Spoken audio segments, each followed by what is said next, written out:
Tua palavra é luz no meu caminho, luz no meu caminho. Caríssimos irmãos e irmãs, que bom mais uma vez vir ao teu encontro nesta segunda-feira, sexta semana da Páscoa. Te convido a começar esse novo dia, esta nova semana, na presença daquele que está conosco sempre, o Espírito Santo de Deus. O próprio Deus é este que nos conduz, é este que nos mostra o caminho e caminha conosco.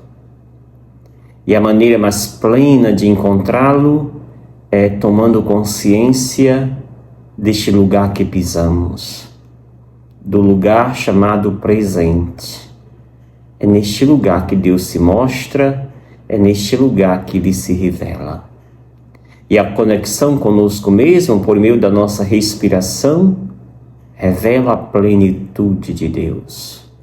Por isso, inspire.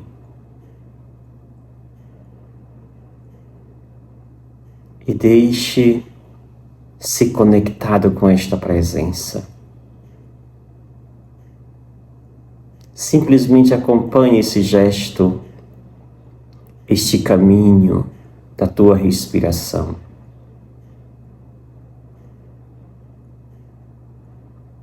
E acolha dentro de ti a paz, deixa a paz em ti repousar. Meditemos o texto que hoje nos é dado, João capítulo 15, versículos 26 ao capítulo 16, o versículo 4. Naquele tempo, disse Jesus aos seus discípulos: quando vier o defensor, que eu vos mandarei da parte do Pai, o Espírito da verdade que procede do Pai, ele dará testemunho de mim. E vós também dareis testemunho, porque estáis comigo desde o começo. Eu vos disse estas coisas para que a vossa fé não seja abalada. Expulsar-vos-ão das sinagogas, e virá a hora em que aquele que vos matar julgará estar prestando culto a Deus. Agirão assim porque não conheceram o Pai, nem a mim. Eu vos digo isso para que vos lembreis de que eu o disse quando chegar a hora.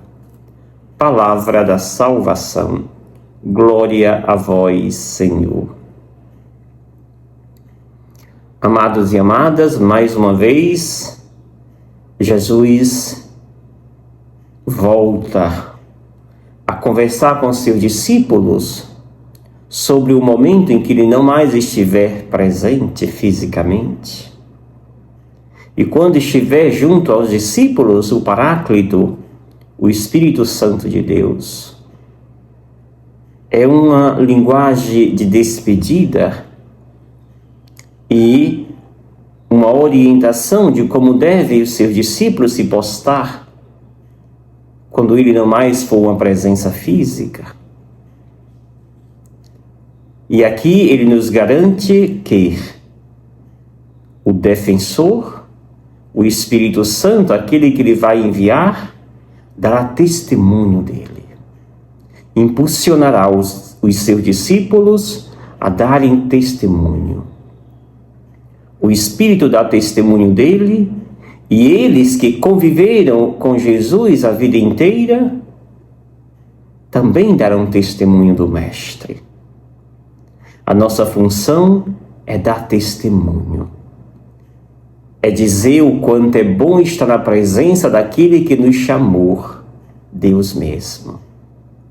E quando isto acontece, eis que ali nos realizamos, que ali tocamos corações, que ali transformamos pessoas. Segunda parte do texto, Jesus vai nos dizer que dá testemunho dele, recebeu o Espírito Santo de Deus, fará com que o mundo nos odeie.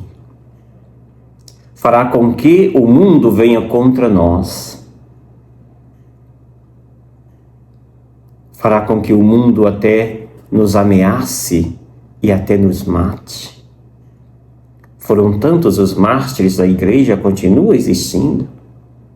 Homens corajosos, mulheres corajosas, que deram sua vida por amor, porque entenderam que o testemunho de Jesus não deveria ser eximido. Estavam sempre prontos, e estão sempre prontos e prontas para dar testemunho do ressuscitado. Jesus não os engana, pois as contradições virão. E para enfrentar essas contradições, Jesus então pede que tenhamos fé. Que a vossa fé não seja abalada diante de um mundo que não está pronto para entender e muito menos para acolher o Mestre. Amados e amadas, a fé é o requisito primordial para enfrentarmos as tempestades que o mundo nos impõe. Elas continuam existindo. Termina dizendo Jesus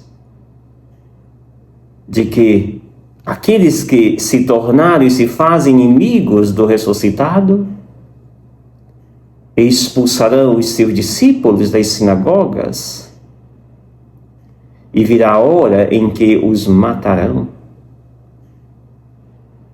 E ainda dirão que estão fazendo um bem, que estão prestando culto a Deus, que eles é que falam a verdade. Escutamos tanto isto hoje, nesse mundo extremista em que nós vivemos. Aqueles que fazem caridade, que praticam o amor, que têm um olhar carinhoso e humano para os pobres, para as pessoas em situação de rua e tantas outras realidades periféricas do nosso mundo, aqueles que cuidam e aqueles que se voltam para estas realidades são tidos como comunistas no Brasil, por esse extremismo que existe, infelizmente, nesse nosso mundo. E aqueles que fazem o bem, que imitam Jesus em tudo, são tidos como inimigos da tal família, da tal pátria que adotaram como pseudos-verdades. Amados irmãos e irmãs, não podemos deixar ser levado por este pseudo-exército. E não podemos deixar calar-nos diante deste autoritarismo que enche, infelizmente, muitos católicos, que se dizem católicos, que são pseudos católicos. Esses que se dizem ser inimigo de um tal comunismo, que não sabe nem o significado da palavra, muito menos da política em que se refere. Amados e amadas, deixemos ser guiados por Deus. E não deixemos que nos intimidemos. E continuemos fazendo aquilo que nos identificam. Cuidar dos menos favorecidos, dar voz àqueles que não têm vozes. Não nos juntemos a esses alienados que no Brasil e no mundo se dizem defensores de uma tal pátria, de uma tal família, de uma pseudo-pátria e uma pseudo-família. Sejamos verdadeiros e sigamos o caminho que Jesus hoje nos mostra. As contradições, as perseguições e até as mortes virão, mas não vos deixeis ser abalados, porque o Paráclito e o Espírito Santo de Deus está conosco. E eu te abençoo, em nome do Pai, do Filho e do Espírito Santo. Amém. Gratidão. Obrigado, Senhor, porque és meu amigo.